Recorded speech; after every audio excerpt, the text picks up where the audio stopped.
I first heard about the Flannan Isles in the same way most people do, through a passing mention in a book about unsolved mysteries. A footnote, really. In December 1900, 3 lighthouse keepers vanished from a remote station in the Outer Hebrides. They were never seen again. It should have ended there. Just another odd story, tucked between tales of ghost ships and disappearing villages. But a few months ago, while helping a local historian catalogue old maritime documents, I found a folder wedged in the wrong place in the archives of Edinburgh. The folder was thin, its paper stiff and yellow, tied with a piece of twine that frayed to dust when I pulled it open. The label, scrawled in pencil, read simply, Flannan, 1900. Inside were photocopies of official reports, nothing unusual at first. Routine maintenance logs, supply lists, weather charts. But beneath them was something stranger, a handwritten journal, its cover stained with salt and warped with age, as if it had been soaked and then dried in haste. I remember the smell as I turned its pages, a faint mix of brine and mildew, like seaweed clinging to old wood. The first entries were ordinary enough, lists of oil supplies, complaints about the wind howling through the cracks of the keeper's quarters, notes about birds nesting too close to the lantern room. But then came an entry dated December 12, 1900. The sea is restless, though the skies are calm. The light glows green at times, though I have trimmed the wick as always. MacArthur says he hears voices in the spray, calling his name. I tell him it is nothing but the wind. Still, I, too, feel watched. I paused, tracing the shaky handwriting. A lighthouse beam described as green? Voices in the spray?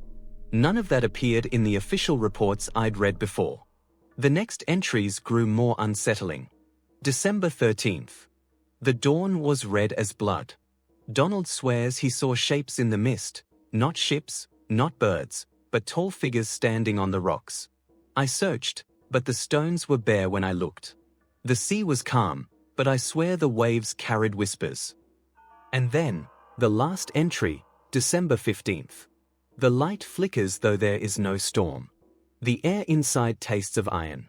MacArthur prays aloud in the galley. Donald refuses to eat.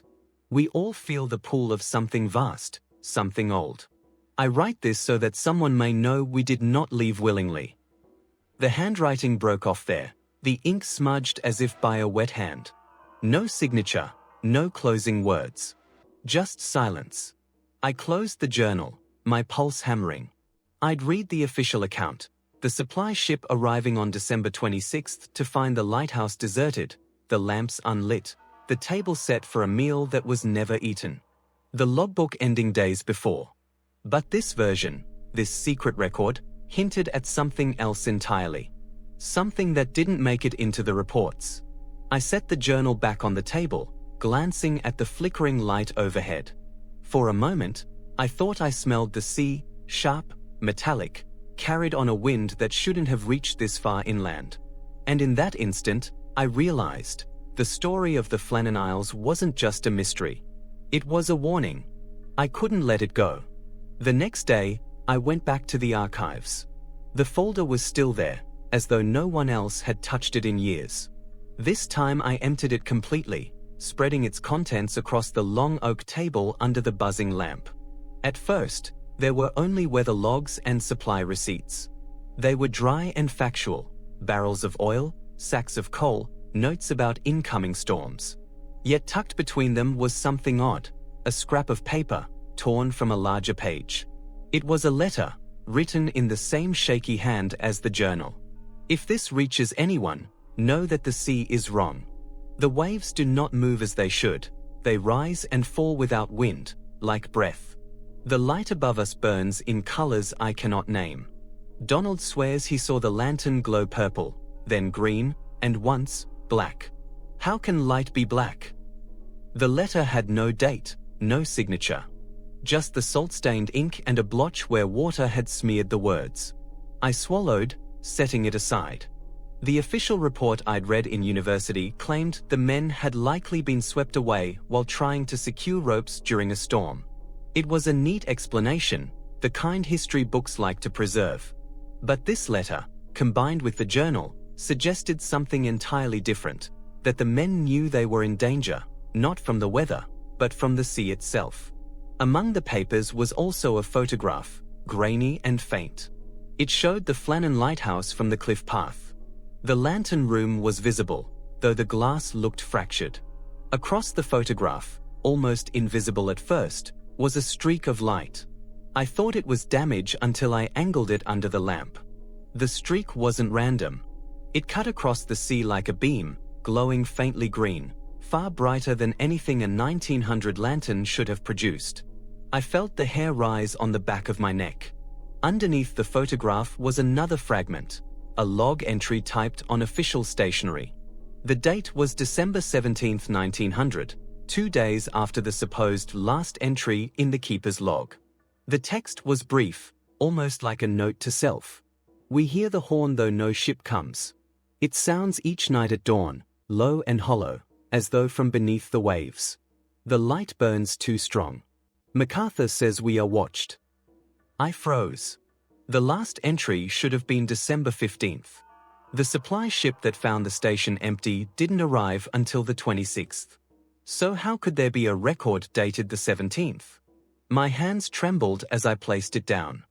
Dust motes swirled in the lamplight, the room strangely quiet. I could hear the faint creak of the building settling, but beneath it, or maybe only in my imagination, I thought I caught another sound.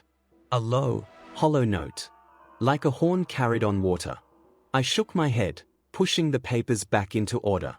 The mind plays tricks in archives, the smell of mildew, the stale air, the silence. It gets inside you. Still, I couldn't ignore the details. A beam of impossible light, letters describing colors that shouldn't exist, and a log dated after the men were already gone.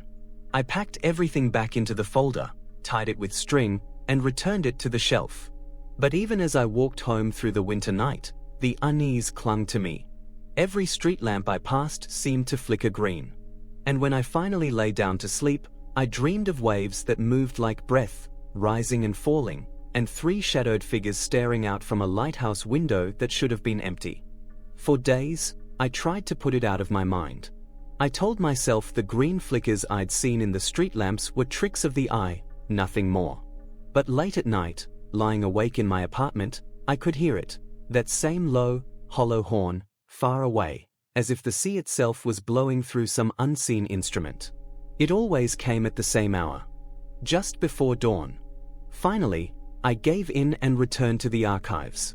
The folder was waiting for me, its twine loose as if someone else had opened it since I last touched it. My chest tightened as I spread the contents across the table once more. Among the papers, I noticed something I hadn't seen before, a smaller notebook wedged between 2 official reports.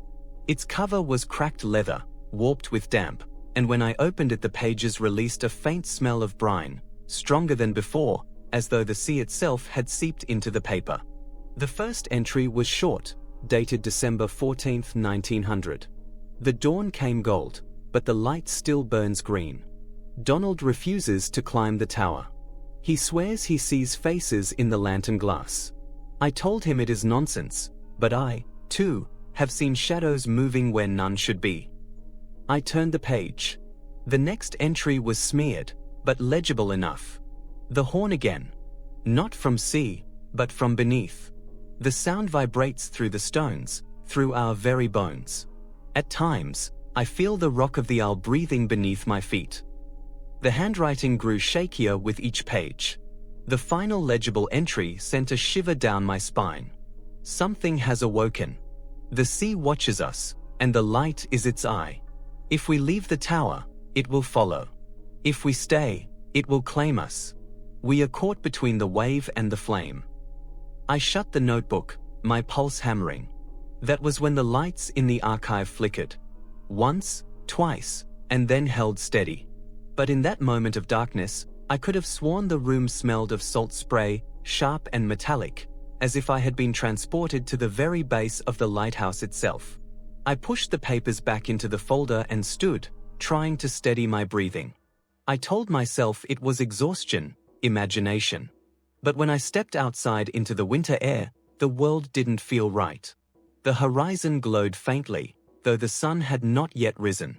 A pale green shimmer hovered just above the rooftops, as if the beam of a distant lighthouse was sweeping across the city. No one else seemed to notice. Commuters shuffled past me, heads down, breath fogging in the cold air. Not one of them looked up. I followed the glow, drawn like a moth, until I found myself standing by the water's edge. The harbor was quiet, but in the stillness I heard it, the horn. Deep, resonant, vibrating in my chest. It came not from the ships moored in the distance, but from beneath the water itself. The glow brightened, spreading across the waves, casting the sea in shifting shades of emerald and gold. I stood frozen, unable to move, as if some unseen current had me by the ankles. Then, just as suddenly, it faded. The water stilled. The horizon darkened. When I finally turned back toward home, I caught my reflection in a shop window. For the briefest moment, my eyes glowed green. I hadn't planned to return to the archives so soon.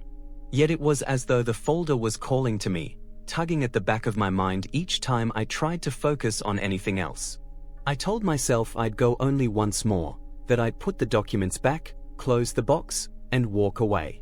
But the moment I untied the fraying string, I knew that wasn't true. The papers inside seemed different. Their edges curled as if they had been wet, and when I touched them, my fingertips came away faintly damp, leaving the smell of brine on my skin. The first page that slid free made my chest tighten. It was dated December 16, 1900. That couldn't be. The official records insisted the last entry from the keepers was the 15th, and no ship had visited the island until the 26th. Yet here it was, written in the same jagged hand as before. We hear the horn each dawn now. It comes not from sea or sky, but from beneath, through the very stone of the isle. The lantern grows brighter each night, burning not with fire but with emerald light. We cannot look away. It watches as we watch. I stared at the words until the letters blurred. The desk beneath me felt cold, harder than it should have been, and when I looked down I nearly recoiled. The polished oak grain of the archive table had darkened, pitted, as if I was staring at damp stone. The hum of the fluorescent lamps overhead faltered. For a heartbeat, I wasn't in the archives at all, but in a narrow room lined with iron hooks and oil tins, walls slick with condensation. I smelled the acrid tang of smoke and salt. Then the lights steadied, and the vision broke. The table was wood again, the papers scattered across it. But my hands trembled, wet with something that wasn't water. I found a photograph among the documents, one I was certain I hadn't seen before. It showed the lighthouse at dawn, its beam cutting across a pale horizon. 3 men stood on the gallery rail, their faces indistinct in the grain. But in the reflection of the lantern glass, I saw a 4th figure, taller, thinner, little more than a smudge of shadow. The caption beneath, handwritten in the same uneven scrawl, read simply, "Not one of us." The lamp above me flickered again, longer this time. The air thickened. I could hear the creak of timbers, the steady boom of waves against stone. My stomach lurched as if the ground itself were shifting. Then came the sound, low, hollow, resonant. The horn. It didn't echo from the city streets beyond the archive. It vibrated through the floor, up through my bones, the same sound described in the journals, a note so deep it felt alive, a breath from something vast beneath the sea. I clutched the table, but when I blinked, the room was gone. I stood at the threshold of the Flannan Lighthouse, the sky bleeding gold with sunrise. The sea crashed violently below, though the air was still. The lantern above burned green, brighter than the sun itself, and 3 figures waited at the door, their backs to me. They turned, slowly, in perfect unison. And though their faces were blurred, as if hidden by water, I knew without doubt, they were the missing keepers. The stone beneath my feet was slick with spray, though no wave had touched the landing. I stood frozen at the threshold of the Flannan Lighthouse, the 3 men before me half-shadows, their outlines blurred as if I were viewing them through water. One of them raised his hand toward the lantern room above. The beam, emerald and unnatural, swept across the cliffside and out to sea. It cut the horizon in two, staining the dawn light with green. The men did not speak. They only turned and entered the tower. I felt pulled, as though a tide had taken hold of me. My body moved forward without consent, my hand brushing the rusted iron of the door frame. The air inside was damp and heavy, and with each step up the winding stair, the horn grew louder, a deep vibration that rattled the stone beneath my boots. Halfway up, I noticed the walls. The mortar between the stones seemed to breathe, pulsing faintly, as if the lighthouse itself were alive. The smell of iron grew stronger. My skin prickled as I reached the final turn. The lantern room blazed. The green light burned so bright I had to shield my eyes. The glass panes were fogged, not with condensation but with moving shapes, dark silhouettes that shifted as though pressing against the glass from the outside. The three men stood around the lantern, their faces indistinct. One knelt, whispering a prayer, though the words were muffled by the horn that now seemed to come from the very stone beneath us. Another stared upward, his mouth open in silent awe. The third turned toward me. His eyes glowed faintly green. "You shouldn't be here," he said, though his lips didn't move. The voice wasn't sound. It was inside my skull, vibrating through bone, heavy as the sea itself. I staggered back, nearly tripping on the stair. But my hand clung to the railing, slick with salt. When I looked again, the man's face had blurred entirely, dissolving into shadow. The lantern flared. In its blaze I saw flashes, not of the present, but of other times. Ships wrecked on the rocks, their masts splintering as waves consumed them. Men crying out as the beam cut across their decks. And always, beneath it all, the sense of being watched. Not by the sea, but by something vast within it. The horn reached a peak so deep it felt like my ribs would split. The glass of the lantern cracked, spiderweb lines glowing green. And then silence. The men were gone. The lantern dimmed, its flame no more than a candle. The room was empty, save for me and the faint smell of smoke. My hands shook as I gripped the railing, too afraid to move, too afraid to look back. When I finally stumbled down the stairs and pushed open the heavy door, the sky outside was wrong. The horizon was not dawn but dusk. The sea below moved like a single body, rising and falling in unnatural rhythm, a breath too vast to belong to water. The lighthouse loomed above me, quiet now, its windows dark. And in my palm, though I swear I had never touched it, lay a journal, the same cracked leather book I had found in the archives. Only this time, its final page was blank. Waiting. I don't remember leaving the island. One moment I stood at the base of the lighthouse, the journal heavy in my hand, the sea breathing like some ancient creature. The next, I was back in the archive, the folder spread open before me, its papers neatly stacked as if nothing had ever been touched. The fluorescent lamps buzzed overhead. The oak table gleamed with dust. Outside, faint car horns echoed through the city. It should have been ordinary. But the smell of brine lingered in the air. And when I looked down at my hands, they were still damp with salt. The journal lay open on the table. The last page, the page I had seen blank, now bore fresh writing. Not in the shaky scroll of 1900, but in my own hand. The horn sounds each dawn. The sea is alive. The light burns green. We did not leave willingly. My pulse thundered. I had no memory of writing those words. Yet the ink was wet, the letters unmistakably mine. I shoved the journal into the folder and tied it closed, though the frayed string snapped apart in my fingers. No matter how many times I tried to bind it, the knot wouldn't hold.